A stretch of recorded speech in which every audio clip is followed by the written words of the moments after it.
más allá de la zona de confort. Todo negocio alcanza en su etapa adolescente un grado que le lleva más allá de la zona de confort, el límite dentro del cual existe plena seguridad en la habilidad para controlar el entorno, y fuera, se empieza a percibir una pérdida de este control. Los límites del técnico se definen por lo mucho que pueda hacer por sí mismo, los del directivo, por el número de técnicos que esté en condiciones de supervisar con efectividad, o por el número de directivos que tenga subordinados y que pueda organizar, de forma que su esfuerzo conjunto sea suficientemente productivo. Los límites del emprendedor están en función del número de directivos que están implicados en la búsqueda y consecución de su visión personal. A medida que un negocio crece, excede invariablemente las capacidades y habilidades del propietario para controlarlo, para tocarlo, sentirlo, calibrar el trabajo que hay que hacer, y para inspeccionar personalmente el progreso, como requiere cada técnico. Para su desesperación, hace lo que sabe como puede, con lo que abdica de su papel de directivo, traspasando la responsabilidad a alguien, a un Harry, a cualquiera. En este punto, su desesperación se transforma en esperanza. Espera que Harry sea capaz de manejar el negocio, de forma que no tenga que preocuparse más.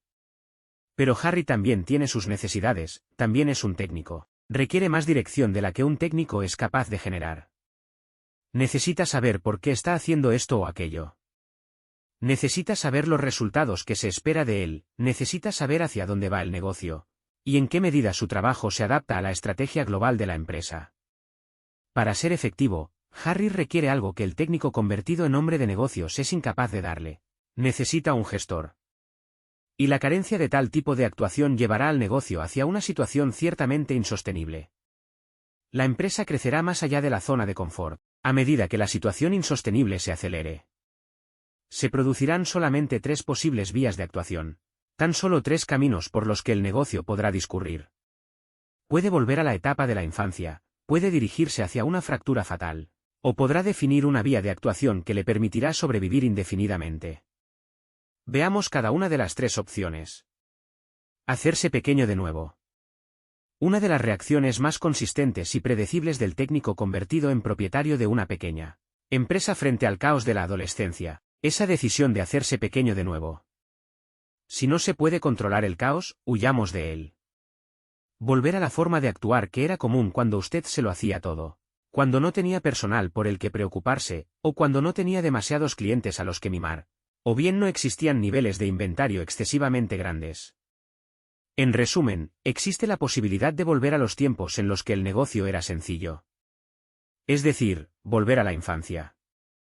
Y miles de técnicos han seguido haciendo lo mismo, eliminan el personal, reducen sus inventarios, empaquetan todas sus deudas en un solo bulto, alquilan un local más pequeño, colocan la máquina en el centro, y el teléfono al lado. Y vuelven a ser ellos los únicos que se dedican al negocio. Vuelven a ser el propietario, el técnico propietario, jefe de cocina y friegaplatos, haciendo por sí mismos todo aquello que, se supone, deben hacer otros, pero sintiéndose cómodos por haber recuperado el control. Que puede ir mal, piensan, olvidándose momentáneamente de que ya pasaron por una situación de este tipo. Es muy posible que esta situación también termine generando cierto tipo de problemas. Una mañana, podría ser 6 semanas o 6 años después de tomar la decisión de hacerse pequeño de nuevo, lo inevitable ocurre. Un buen día, usted se despierta cuando su esposa le pregunta, ¿qué ocurre? Pareces enfermo. No me siento muy bien, le responde. ¿Quieres contármelo?, le pregunta ella. Sinceramente, le contesta, no quiero ir más a la empresa. Y es entonces cuando su esposa le hace la pregunta obvia, pero si no vas, ¿quién va a ir? Y de pronto, usted se enfrenta con su verdadera condición, se da cuenta de algo que ha intentado evitar en los últimos años. Debe enfrentarse con la inevitable verdad, no es propietario de un negocio, sino de un empleo. Y lo que resulta fatal, es el peor empleo del mundo. No puede cerrarlo cuando quiera porque si cierra no podrá hacer frente a los pagos. No puede dejarlo cuando quiera porque si lo deja no habrá nadie para sustituirlo. Ni puede venderlo si tal fuese su deseo, puesto que nadie quiere comprar un empleo. Llegados a este punto es cuando sobreviene la desesperación y el cinismo que sienten la mayoría de pequeños propietarios ante sus negocios. Si en algún momento fue un sueño, por pequeño que fue, se ha esfumado, y con él, cualquier deseo de seguir estando ocupado. Ya no limpiará más las ventanas, ya no fregará más los suelos. Los clientes se convierten en un problema en lugar de ser una oportunidad, puesto que si alguien compra algo, eso representará trabajo para usted. Su forma de vestir empieza a deteriorarse. El luminoso o el cartel anunciador empiezan a descolorarse y ajarse, pero no le preocupa. Cuando el sueño desaparece, lo único que queda es trabajo, la tiranía de la rutina, la triste actividad del día a día. Finalmente se decide a cerrar la puerta, ya nada puede seguir reteniéndole allí. De acuerdo con las cifras del Small Business Administration, más de 400 negocios de esta naturaleza cierran sus puertas cada año en los Estados Unidos. Y ello es comprensible. Su negocio, una vez que la brillante promesa de una vida mejor ha desaparecido, se ha convertido en la tumba de sus sueños perdidos. Ir hacia la fractura. El negocio adolescente tiene otra alternativa que es menos penosa y decididamente más dramática que la de hacerse pequeño, consiste en crecer más y más rápidamente hacia el momento de la autodestrucción. La nómina de situaciones de esta naturaleza es bastante extensa, todas estas empresas que decidieron ir hacia la fractura, se iniciaron a partir de un impulso emprendedor surgido de un técnico que enfocó su actividad con un fin supuestamente equivocado, buscando la comodidad del negocio realizado en lugar de su propio negocio. Los negocios que van hacia la fractura son un signo de nuestros tiempos, un fenómeno de la alta tecnología. Con la explosión de las nuevas tecnologías y el número de los que las han creado, han surgido numerosos técnicos en la arena empresarial. Junto con todos estos magos y su aparentemente ilimitado virtuosismo técnico, se ha producido una avalancha de nuevos productos en los mercados abiertos, y plenamente receptivos a las nuevas tendencias. Por desgracia, la mayoría de estas empresas apenas han podido resistir la aparición de momentos de descontrol, que les obligaron a reaccionar justo antes de desaparecer. Todos estos excesos de la etapa adolescente, que habrían sido solo perturbadores en una empresa en normal expansión, resultan totalmente desastrosos para un negocio que va hacia la fractura. A medida que la empresa crece, el caos se hace mayor, y eso va íntimamente ligado a las nuevas aplicaciones tecnológicas. El técnico y su gente, raras veces son capaces de sentirse libres para obtener la perspectiva que les permita analizar su auténtica condición. La demanda de comodidad de la que se sienten tan orgullosos, excede rápidamente sus habilidades adolescentes. El resultado es casi siempre catastrófico. El negocio explota dejando tras de sí un grupo de personas que a menudo justifican esa explosión como consecuencia del riesgo y la velocidad de adaptación a los tiempos cambiantes. Para ellos la suerte, la velocidad de cambio y una deslumbrante tecnología son elementos necesarios para seguir en la cresta de la ola. La realidad es muy distinta, la suerte, la velocidad y la deslumbrante tecnología nunca han sido ingredientes suficientes, puesto que todo el mundo puede tener esas características. Por desgracia, una vez en la cresta de la ola se requiere tiempo para escuchar, aunque la carrera esté basada en los reflejos, en golpes de genialidad y de suerte. Ir hacia la fractura es el equivalente a la ruleta rusa, jugada a menudo por personas que ni siquiera saben que la pistola está cargada. Supervivencia adolescente. La posibilidad más trágica de todos los negocios en la etapa adolescente es la supervivencia. Usted puede ser un individuo de fuerte carácter, obstinado, muy lúcido y con la determinación de no dejarse abatir por las circunstancias. Va cada mañana a su empresa con un cierto sentimiento de venganza, absolutamente convencido de que hay una jungla ahí fuera, y completamente determinado a hacer todo lo necesario para sobrevivir, y sobrevive. Siendo intransigente, aprovechándose de su gente y de sus clientes, sacrificando y condicionando a su familia y a sus amigos, porque después de todo, debe lograr que el negocio siga adelante. Y sabe que solo existe una forma de hacerlo, usted debe estar allí en todo momento. En la supervivencia adolescente usted está consumido por el negocio y por la posibilidad de perderlo. Y en él pone todo lo que tiene, y por una u otra razón lucha cada vez más por mantenerlo. Día tras día luchando en las mismas batallas de forma exacta como lo hizo ayer. No hay posibilidad de cambio, noche tras noche se va a casa cavilando, preparándose con más intensidad para el día de mañana. Finalmente el negocio no explota, es usted quien lo hace. En este momento es usted como un motor de 20 cilindros, pero solo funciona con uno de ellos bombeando, intentando producir resultados como si funcionara con toda la cilindrada. Pero al final, inevitablemente algo falla, ya no puede más, a menos que se enfrente a la realidad de que un cilindro no puede producir los resultados de 20, por muy a fondo que se emplee y por mucho que lo intente. Hay que sacrificar algo y ese algo es usted, ¿le suena familiar? Bien, si ha estado en el mundo de los negocios durante algún tiempo, debería sonarle, y si no, hace tiempo que ha estado, tal vez le resultará familiar algún día. Eso es así porque la tragedia reside en que las condiciones propias de las etapas de infancia y adolescencia dominan la totalidad de las pequeñas empresas norteamericanas. Son estas las consecuencias que hemos detectado en la mayoría de pequeños negocios que Gerber ha visitado en los últimos 17 años, unas consecuencias caracterizadas por la creciente confusión y por la pérdida del espíritu inicial. Y no hay que llegar a esos extremos, existen formas mejores de enfrentarse al problema. La fibra sensible de Sara que yo había pulsado con anterioridad, puso en marcha su imaginación y activó sus pensamientos. ¿Cómo lo sabía?, me preguntó tranquilamente.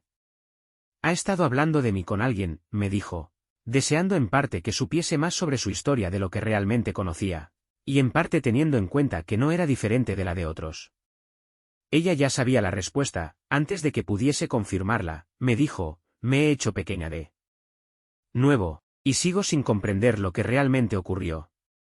Miró alrededor de su pequeña tienda como intentando ver algo o alguien que yo no podía. Mi Harry era Elizabeth, murmuró. La contraté cuando hacía 6 meses que había inaugurado mi tienda. Ella lo hacía todo por mí, era absolutamente increíble. No sé lo que hubiese hecho sin ella, me llevaba los libros, me ayudaba a hornear, limpiaba antes de abrir por la mañana y cuando cerrábamos por la noche. Fue ella la que contrató a los 3 primeros empleados y les explicó cómo tenían que desarrollar los diferentes trabajos que les asignó. Estaba siempre cuando la necesitaba. A medida que el negocio crecía, durante los 2 años siguientes, Elizabeth iba asumiendo la responsabilidad. Trabajaba tan duro como lo podía hacer yo misma y parecía estar muy contenta conmigo. Y yo lo estaba con ella, daba la impresión de que me adoraba, pero vaya si yo también la adoraba. Y de pronto, un buen día, era un miércoles, 10 de junio, me parece recordar hacia las 7 de la mañana. Me llamó por teléfono y me dijo que ya no vendría más. Había encontrado otro empleo y no podía seguir trabajando tanto por tan poco sueldo. Así de simple. No podía creer lo que estaba oyendo, no podía creer lo que me estaba diciendo. Pensé que era un chiste. Me puse a reír y le dije, venga ya Elizabeth, o algo por el estilo. Pero ella me contestó que lo sentía, y entonces colgó. Colgó sin más. Me quedé allí de pie, llorando, y de pronto sentí miedo, un miedo que no había sentido nunca, mucho frío. ¿Cómo podía ser eso?, me pregunté. ¿Como alguien que yo suponía conocer bastante bien, podía convertirse así de repente en un extraño? ¿Qué significaba esto respecto a mi forma de actuar? ¿Cómo había demostrado tamaña falta de juicio? ¿Hasta qué punto influyeron las conversaciones que debía haber tenido con Elizabeth, pero que no tuve? Pero los pasteles tenían que seguir horneándose, los suelos limpiándose y la tienda abriéndose. Independientemente de la gran pena y vacío que me invadían, fui a trabajar, y desde entonces no he parado ni un momento. Después de aquello las personas que ella había contratado me dejaron pronto. Para ser sincera, nunca había llegado a tener una gran sintonía con ellos. Eran gente de Elizabeth. Cuando rememoro lo que ocurrió, me doy cuenta de lo fácil que había sido todo para mí. Lo fácil que había resultado dejarse absorber por el trabajo, en lugar de por las personas.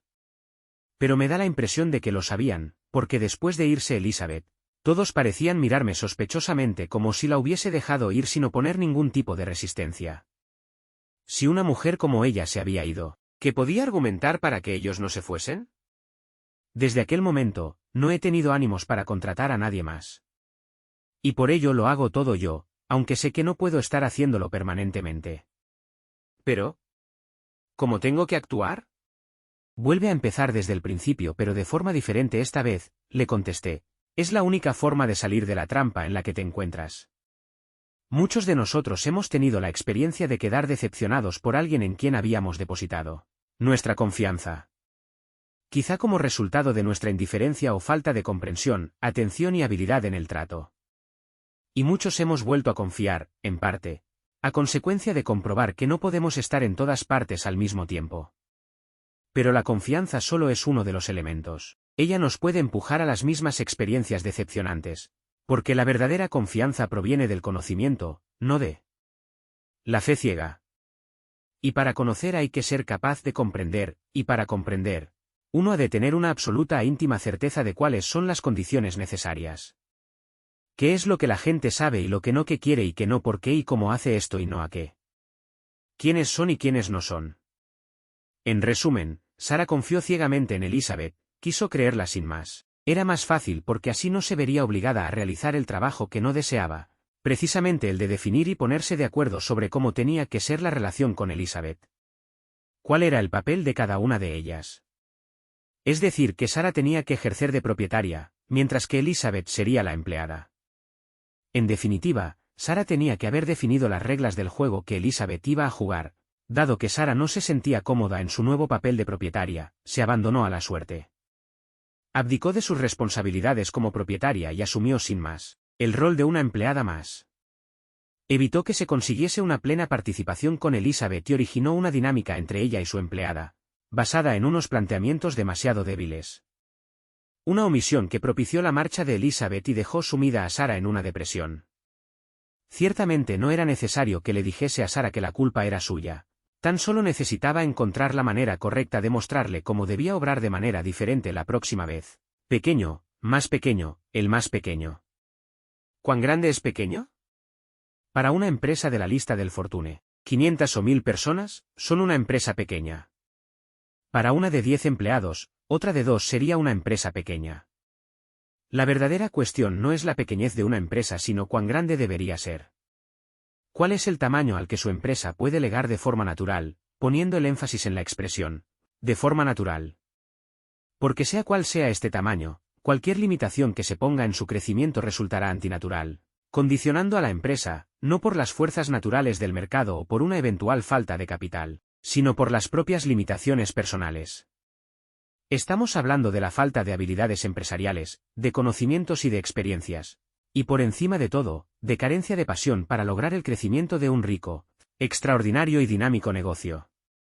En este sentido, hacerse pequeño es más que un acto intencionado, una reacción frente a las penas y los miedos inducidos por un crecimiento incontrolado e incontrolable, factores ambos que podrían haberse previsto, siempre que el propietario hubiese estado preparado para asumir un crecimiento controlado, rico y productivo. Pero para llegar a eso hay que haberlo previsto desde el principio. Tiene que existir intención emprendedora, así como verdaderos deseos y una pasión desmedida por la transformación de un proceso de esta naturaleza, que requerirá estas condiciones: acceso a nuevas habilidades, nuevas comprensiones, conocimientos, profundidades emocionales, nuevas sabidurías. Se podría afirmar que el caos que produce en su etapa adolescence cada negocio, y que afecta directamente al propietario, puede determinar que una de cada 2 pequeñas empresas tengan que cerrar. Para el empresario genuinamente apasionado puede ser una oportunidad excelente para transformar su plomo personal en oro. En este contexto, un negocio que se hace de nuevo pequeño está reduciendo el nivel de resistencia al cambio de su propietario, que se había limitado a la zona de confort, en la que tan solo hay que esperar y trabajar, trabajar y esperar. A la expectativa de que llegue a ocurrir algo positivo. Si la disposición natural de todo negocio es bien sea a crecer o bien a contraerse, el hacerse de nuevo pequeño será la inclinación natural del técnico convertido en propietario de una pequeña empresa, como consecuencia del miedo a lo desconocido o a no ser capaz de responder adecuadamente a la demanda generada y a las expectativas creadas. En resumen, los negocios que vuelven a hacerse pequeños terminan muriendo. Literalmente terminan autoconsumiéndose. No es algo que ocurra de forma forzosa e inmediata, la muerte se produce a lo largo del tiempo. Y el resultado de todo eso es una enorme decepción, una pérdida de inversiones, al tiempo que se introduce el sacrificio en las vidas y en las familias de los propietarios, también de los empleados, de los clientes, para los proveedores, eventuales socios, y para todos aquellos cuyas vidas interactúan de un modo u otro con cada uno de los participantes en la pequeña empresa, y a partir de cierto momento con su muerte. La tragedia radica en que todo ello podía haber sido evitado si la empresa hubiese sido puesta en marcha de forma diferente, y si el técnico afectado por el impulso emprendedor hubiese planteado el negocio de una forma más amplia y con un mayor carácter emprendedor. Desde luego, no se hubiese podido prever todo en tu negocio, pero sí una buena parte. Podías haber previsto lo que te ocurrió con Elizabeth y con las personas que contrató. O que a la gente le seguiría encantando tus pasteles, y que en consecuencia el negocio tenía que crecer. Podías haber previsto que este crecimiento habría implicado responsabilidades adicionales y requerido otro tipo de habilidades, por ejemplo, nuevos capitales que permitiesen responder a la demanda adicional. En resumen, aunque no habrías sido capaz de saber todo lo que te esperaba, al menos hubieses sabido algo más de lo que sabías. Y este es tu trabajo, Sara, precisamente el que corresponde al propietario. Y si no lo haces, nadie lo hará. Para decirlo en 2 palabras, tu trabajo es prepararte y preparar tu negocio para poder sostener el crecimiento. Para conseguirlo, los cimientos de la empresa y su estructura serán los que tendrán que soportar el peso adicional. Y como responsabilidad fundamental, no tienes otra opción. Si tu negocio progresa, será de este modo. Depende de ti misma definir la modalidad de crecimiento de tu negocio, en función de cómo comprendas las cuestiones clave que han de realizarse, los objetivos clave que han de conseguirse, y la posición que deseas para tu empresa en el mercado. Y para ello, te has de hacer las preguntas adecuadas, tales como, ¿dónde quiero estar? ¿Cuándo quiero estar allí? ¿Cuánto capital necesitas? ¿Cuántas personas haciendo qué trabajo y cómo? ¿Cuál será la tecnología a utilizar? ¿Cuál el espacio necesario? Te equivocarás en ocasiones, cometerás errores, cambiarás de opinión, más a menudo de lo que te imaginas. Pero haciéndolo correctamente, deberás también crear planes de contingencia para los momentos buenos y para los malos. Y en determinadas ocasiones, aunque no sepas cómo reaccionar, bastará que te dejes llevar por los acontecimientos y liberes el vuelo de tu intuición. Pero lo que parece evidente es que la clave radica en el plan, en la previsión y en la articulación de lo que puedas ver en el futuro, tanto respecto a ti como para tus empleados, porque si no se produce esa articulación, quiero decir, ponerla por escrito con claridad, de forma que todo el mundo llegue a comprenderla, no llegarás a nada. Y puedes creer que durante todos estos años en los que he estado trabajando para pequeños empresarios, de los miles y miles que puedo haber conocido, tan solo unos pocos lo tenían realmente todo planificado. En general, no había nada escrito, nada comprometido sobre el papel, nada en concreto. Acuérdate, Sara, cualquier plan es mejor que no tener ninguno. Porque en el proceso de definir el futuro, el plan empieza conformándose de acuerdo con la realidad, tanto la que se encuentra en el entorno, como la que se intenta generar en la propia empresa.